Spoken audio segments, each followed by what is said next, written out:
Vamos a conversar acerca de una emoción que todos experimentamos, que todos justificamos y que casi nadie entiende realmente, y es el enojo. No solamente quiero que hablemos del enojo superficialmente, ¿saben? Quiero que nos metamos hasta las tripas, porque el enojo casi nunca es lo que parece ser. Casi siempre está escondiendo algo más profundo, algo más doloroso, algo más difícil de manejar o que no queremos ver. Así que vamos a revisar el enojo, cuándo sirve, cuándo destruye y sobre todo, ¿qué diablos estás tapando cada vez que explotas? Así que agárrense porque esto va a doler un poquito.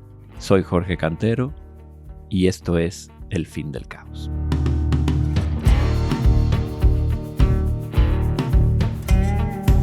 Vamos a empezar por lo básico. El enojo es una de las 5 emociones básicas. Y si viste la película Intensamente, la sabes. Alegría, tristeza, miedo, enojo y desagrado. Las compartimos con todos los mamíferos, están en tu cerebro y las necesitamos para sobrevivir. El enojo puro, el enojo funcional, tiene un trabajo muy específico. Remover obstáculos y poner límites. Conrad Lorenz, etólogo, lo explicaba perfecto. El animal que caza casi nunca está enojado. El que está enojado es el que está siendo cazado, el que está luchando por su vida. El enojo es una emoción defensiva en este caso. En el caso nuestro es lo mismo. Nos enojamos cuando nos sentimos agredidos, cuando percibimos injusticias, cuando nos rechazan o humillan. Y la función es muy clara: activar el cuerpo, bombear la sangre, aguzar los sentidos, defenderte. Y todo esto que acabo de describir tarda menos de un segundo en activarse. La amígdala cerebral detecta la amenaza, ¡pum! Se enciende toda una neuroquímica complicada del enojo. Cuando te enojas, tu cerebro se inunda de dopamina, noradrenalina y vasopresina. Sustancias que activan tu sistema límbico, la parte primitiva emocional, y disminuyen selectivamente las funciones de tu corteza prefrontal. O sea, te vuelves literalmente más básico. Pierdes capacidad de análisis, de filtro, de regulación. Te vuelves impulsivo, rápido, reactivo y sí, un poco irracional. Y esto puede durar entre 25 y 30 minutos. Imagínate, media hora. Suficiente tiempo para destruir una relación, mandar al diablo un trabajo, decir algo imperdonable, injustificado. Pero ¿cómo es cuando el enojo funciona? El enojo puro, funcional, sería algo así. Una persona te está faltando el respeto, de forma clara, directa.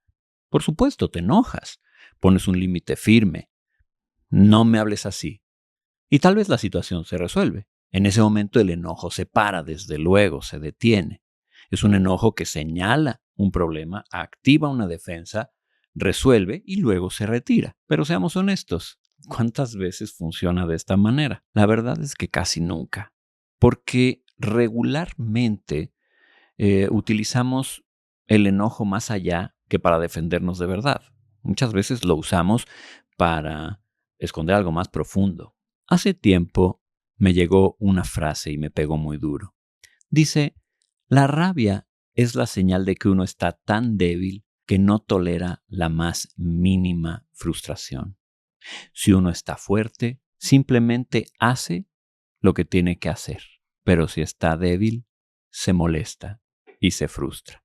Miren, yo soy un hombre profundamente enojón y tengo totalmente claro que la mayoría de mis enojos tienen que ver con debilidad de carácter. Esa es la verdad. Cuando experimentamos tristeza, nos sentimos vulnerables, nos contraemos, débiles. La tristeza nos desactiva, nos hace lentos, nos obliga a sentir dolor. ¿Y a quién diablos le gusta sentirse así? Muchas veces ahí es donde viene el enojo al rescate. El enojo te reactiva, te da energía, te devuelve una sensación de poder. Se conecta con tu orgullo. Pero eso es una trampa, porque en realidad no estamos resolviendo nada. Lo que hacemos es tapar el dolor con rabia. Y el dolor sigue ahí, acumulándose. Thich Nhat Hanh lo describe muy bien en su libro sobre el enojo. Dice él: imagínate que el enojo es como un bebé que llora. No lo ignoras, no lo castigas, lo cargas más bien y tratas de averiguar qué es lo que le duele. Y es que casi siempre debajo del enojo hay algo, hay tristeza no procesada, una pérdida no aceptada, un duelo que a lo mejor aún no has tramitado. Y por ahí el enojo también esconde miedo, que es mucho peor. El miedo paraliza, contrae, genera ansiedad, hasta paranoia. Y el enojo permite hacer algo que el miedo tal vez no. Atacar primero. Porque no te vas a esperar a que te lastimen, ¿no? Te adelantas. Golpeas de manera preventiva. Kernberg lo describe perfectamente en su trabajo sobre agresión en trastornos de personalidad. Él dice, hay personas que viven en un estado de agresión defensiva crónica. Todo lo perciben como amenaza y responden atacando. Pero no es que estén defendiéndose de verdad. Lo que están haciendo es defendiéndose de fantasmas. También hay enojos que esconden debilidad de carácter. Y esto es lo que duele más, ¿saben? Cuando el lóbulo prefrontal está débil por cansancio, hambre, estrés o simplemente falta de entrenamiento emocional, perdemos la capacidad de regular y nos enojamos por absurdeces. Nos enojamos porque hace calor, porque alguien te vio feo, porque alguien se te cerró en el coche por el tráfico. Te enojas porque tu pareja no adivinó exactamente lo que necesitabas. Y luego justificamos todo, ¿saben? Siempre hay una buena razón. Siempre hay una buena razón para estar enojado. Siempre hay alguien que tiene la culpa. Pero la verdad es más dolorosa. La verdad es que el enojón no puede tolerar la mínima incomodidad. Ya lo decía Séneca hace un montón de años. La ira es una locura breve. Nace de la debilidad, no de la fuerza. El hombre fuerte soporta los insultos con calma. Paul Ekman y el Dalai Lama desarrollaron una herramienta muy padre en Internet que se llama el Atlas de las Emociones. Ahí describen los niveles de intensidad del enojo. Por ejemplo, pasa por frustración, por exasperación, pérdida de paciencia, propensión a discutir, prolongar desacuerdos, amargura, decepción, vengatividad. O sea, fíjense cómo puede ir el enojo desde algo muy bajito hasta furia, ¿no? Y en la furia te ofendes por todo, te lastima todo. Y lo interesante es que se puede pasar del primer nivel al último en 2 segundos, de manera totalmente irracional, con un ego que está defendiéndose de amenazas ni siquiera tan valiosas, muy irracionales. Así que bueno, ¿qué hacemos con esto? A ver, ¿cómo dejamos de ser esclavos de nuestro enojo? ¿Cómo trabajamos con esto? ¿Qué herramientas tenemos a la mano? Bueno, hay algunas, ¿no? Podemos empezar por reconocer lo que llamaríamos los 30 minutos. Esto es fundamental. A ver, cuando te enojas, tienes más o menos 30 minutos de irracionalidad garantizada. Como les decía, la corteza prefrontal está apagada. Es probable que digas tonterías, vas a hacer cosas de las que te vas a arrepentir. Así que la regla es más o menos simple.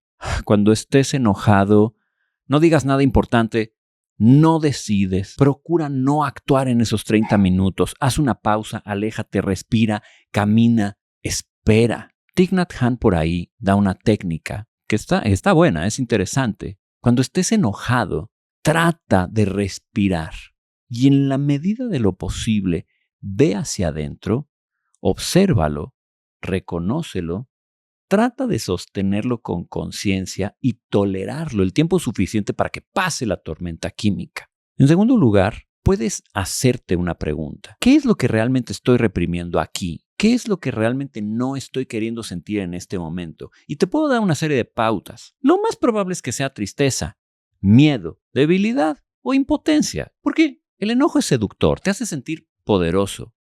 Te da razones, conecta con tu orgullo, pero casi siempre está tapando otra cosa e insisto, es muy probable que vaya en la dirección de estas emociones incómodas y difíciles que son tan dolorosas de sentir. 3, deja ir el hecho de tener la razón. Deja de dejar ir el hecho de estar en lo correcto. Mira, cuando estamos enojados, casi siempre lo que tenemos que soltar no es la emoción per se, sino la necesidad de tener razón. Séneca lo explicaba perfecto. el enojo se alimenta de la injusticia percibida. Y esto, a lo mejor tienes razón, no debería estar pasándote. Muchas cosas no deberían estar ocurriéndote. Pero diablos, sí pasan de todas maneras. Y si te aferras a cómo deberían de ser las cosas en lugar de cómo son, vas a seguirte enojando. En un libro que leí hace muchos años, leí una metáfora que me encantó. Imagínate que estás en un estacionamiento buscando un lugar y de pronto ves a lo lejos que hay un lugar. Corres directamente hacia él. Pero cuando llegas, te encuentras que de la nada ha aparecido una vaca. Y hay una vaca ocupando el lugar que tú ya habías visto y que querías para ti. Así, una vaca. ¿Te enojarías? ¿Te enojarías con la vaca? Probablemente no. Probablemente dirías, ¿de dónde salió la vaca? Y ya, ¿no? Pero ahora imagínate que cuando estás yendo hacia el lugar, te encuentras a una persona, ¡pum!, que agarra y se mete. Nadie en esa situación se deja de prender. Todo mundo se enoja. ¿Cómo se le ocurre? ¿Quién se piensa? ¡Estúpido! Miren, sí puede ser que te haya robado el lugar o puede ser que simplemente no se haya dado cuenta de que te querías estacionar. Pero ahí sí puedes presumir mala intención. Ahí sí puedes presumir que es personal. Una vaca en el lugar, pues es absurdo. Te vas a enojar con la vaca porque la vaca, desde luego que no tiene intención de fastidiarte. Pero una persona, con una persona sí te puedes enojar. A una persona sí le puedes exigir justicia. A una persona sí le puedes exigir cuidado. Y miren, no es que está mal. Ustedes saben que yo abogo muchísimo por la conciliación, por el llevarnos bien entre nosotros, por cuidarnos. No está bien que abusemos los unos de los otros. Mi único punto es, simplemente esto es algo que pasa. Si el enojo te va a servir para poner un límite, para decir no me gustó, oye, ten más cuidado, fíjate por dónde vas, pon atención, e incluso el enojo te puede servir para no meterte en una confrontación mayor si la otra persona se pone violenta, bien, pero para exigir ¿qué? ¿Que el lugar era tuyo? ¿Que te pertenecía porque lo viste a lo lejos? ¿Que te correspondía porque sí? ¿De veras para eso vale la pena el enojo? Piénsalo. Y por cierto, el libro al que me estoy refiriendo se llama Una vaca se estacionó en mi lugar. Búscalo así. 4. Fortalece tu lóbulo frontal. Esto es complicado, pero probablemente es lo más importante porque, como hemos dicho, tu capacidad de regular tus emociones siempre va a estar relacionado con cuán desarrollada está tu corteza prefrontal. Yo recomendaría ejercicio físico todos los días, caminar, correr, nadar, meditar todos los días al menos 20 minutos, leer. Esto activa áreas de regulación cognitiva, aprender algo nuevo, idiomas, música, lo que sea. Por supuesto, comer bien. Busca salir de la zona de confort. Busca aprender a tolerar la frustración y la incomodidad, regular impulsos. En la medida en la que logras no ser esclavo de tus impulsos emocionales, todo va mejor. Ahora, 5, puedes aprender a ser más compasivo. Porque, ¿sabes? Cuando estás enojado con alguien, puedes practicar ser más compasivo y empático. No porque lo justifiques o porque lo perdones automáticamente, sino porque puedes hacerte el hábito de entender que allá enfrente puede que también haya sufrimiento. Y puedes también entender que tal vez no todo es sobre ti y sobre cómo te duele. A ver, esa persona que te cortó el paso en el tráfico, tal vez acaba de enterarse que su mamá tiene cáncer. Tal vez tu pareja que te contestó cortante, tal vez tuvo un día del demonio en el trabajo y no lo sabes. Así que, a ver, esto no va de ser ingenuos. Se trata de soltar la arrogancia de creer que todo lo que hace la gente es sobre ti y contra ti. Ahora, hay un tema que no podemos ignorar y son las diferencias entre hombres y mujeres en el enojo. Porque sí existen estas diferencias. Hay algo que yo llamaría la máscara del hombre, ¿no? Hay una neurobiología, y esto es importante. Los hombres tenemos la amígdala cerebral más grande que las mujeres. Y esto resulta en que nuestros enojos son más explosivos, más violentos, más físicos, de hecho. Nos enojamos rápido y fuerte. Es curioso porque también se nos suele bajar más rápido. Las mujeres, por otro lado, típicamente tienen el hipocampo más grande, un mejor cuerpo calloso, una mejor corteza prefrontal, de hecho. ¿Y en qué resulta esto? Bueno, en que se enojan de manera más estratégica, digamos, más analítica. Recuerdan, y proyectan. Eduardo Calixto, el gran Eduardo Calixto, lo resume así: las mujeres prefieren ser felices a tener razón y los hombres preferimos tener razón a ser felices. Y eso, pues bueno, de alguna manera también tiene que ver con cuánto enojo los hombres nos permitimos siempre sentir, ¿saben? Y se liga con lo cultural. Pareciera como que la gran emoción accesible para los hombres sea el enojo. Nunca dejarnos, siempre poner en su lugar a los demás. Y es curioso porque a las mujeres, en cambio, se les castiga por eso. Una mujer que se enoja es histérica, dramática, exagerada. Y vamos, esto es una tontería monumental, porque todos, hombres y mujeres, necesitamos de vez en cuando poder expresar un enojo funcional cuando hay que poner límites, cuando hay que marcar una injusticia, en fin. Todos, hombres y mujeres, necesitamos dejar de usar el enojo para tapar vulnerabilidades. Eso también es una realidad. Y a ver, siendo directos, hay hombres que usan el enojo para compensar inseguridad. No sé, inseguridad sobre su carácter, su fuerza. A veces no se sienten suficientemente poderosos o capaces de marcar diferencias, de marcar estos límites de los que estoy hablando. Así que usan el enojo para exagerar una fuerza. ¿Saben? Ponerse agresivos a la menor provocación. Algunos buscan pleitos, gritan, amenazan y creen que eso es ser hombre, cuando la verdad es lo opuesto. El hombre verdaderamente fuerte no necesita andar probando nada. Volvamos a Séneca. La verdadera grandeza no está en nunca caer, sino en levantarte cada vez que caes. Y la verdadera fuerza no está en vengarte, sino en soportar la ofensa con dignidad. El enojo constante, reactivo, justificado, no es señal de fuerza, ni de poder. Tal vez más bien sea de fragilidad del ego.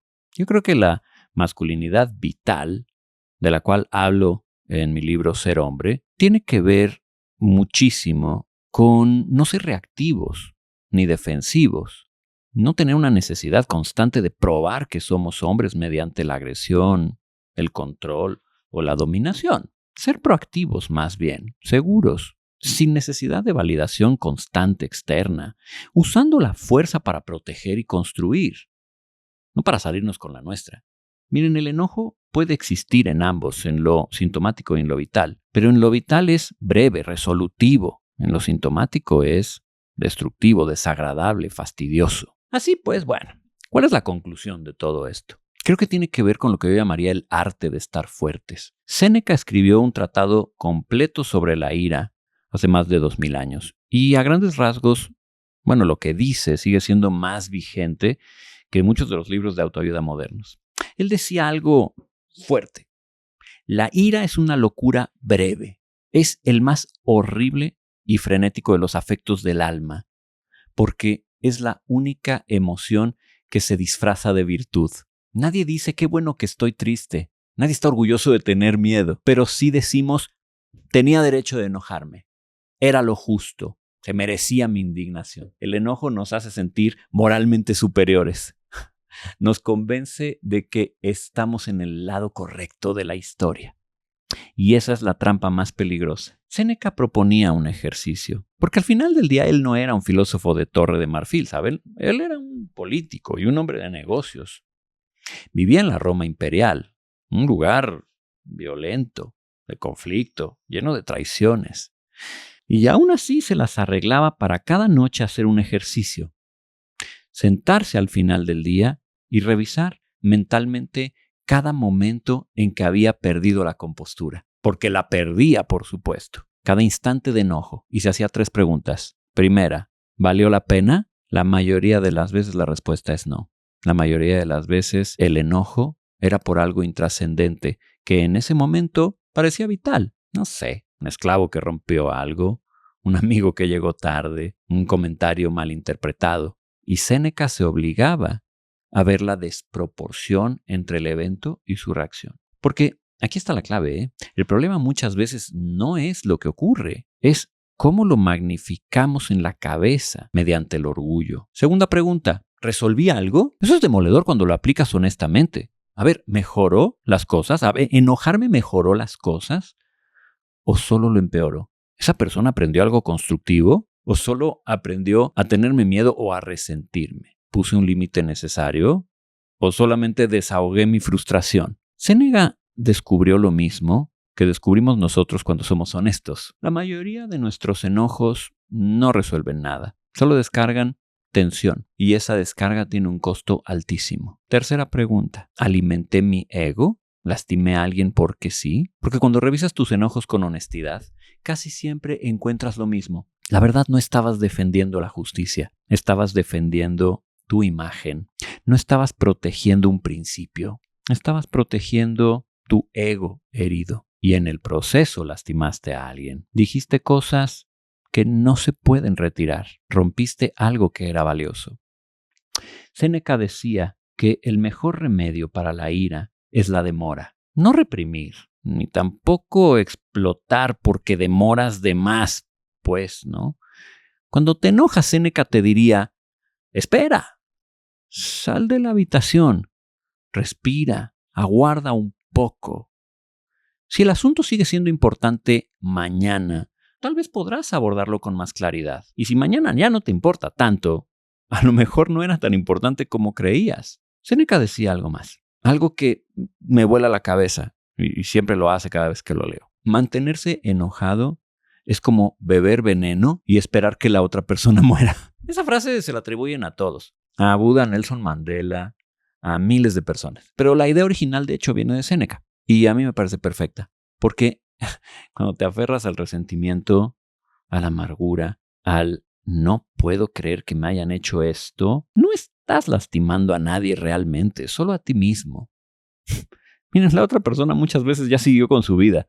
Tal vez ni se acuerda del incidente, pero tú sí, tú sigues ahí, rumiando, recocinándote en tu propio enojo. Miren, tal vez hay un ejercicio práctico que les puedo recomendar, directo de Séneca otra vez.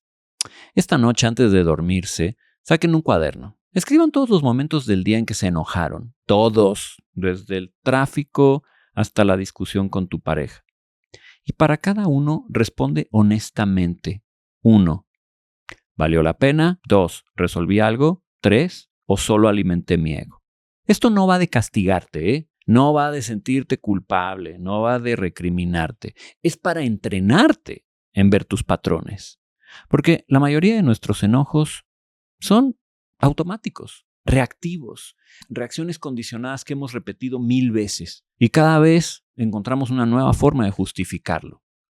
Y así reforzamos este circuito neuronal, entrenamos nuestro cuerpo y nuestra mente y nuestro cerebro para ser más reactivo y con ello más débil, más esclavos de nuestros impulsos. Pero cuando empezamos a observarlos, a cuestionarlos, a verlos por lo que son, ahí viene el cambio.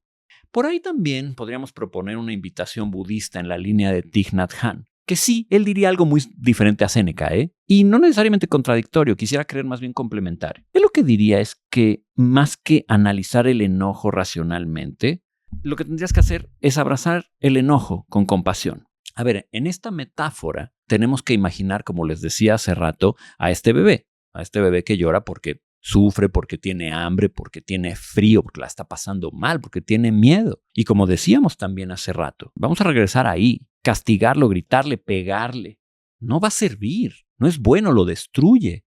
Lo contienes en un abrazo y le haces saber que todo está bien, que al sostenerlo ahí, cerca de ti, en esta cercanía y contención, viene la calma porque se siente a salvo. Así pues, Thich Nhat Hanh lo que nos diría es, al enojo no lo reprimas, pero tampoco lo ignores.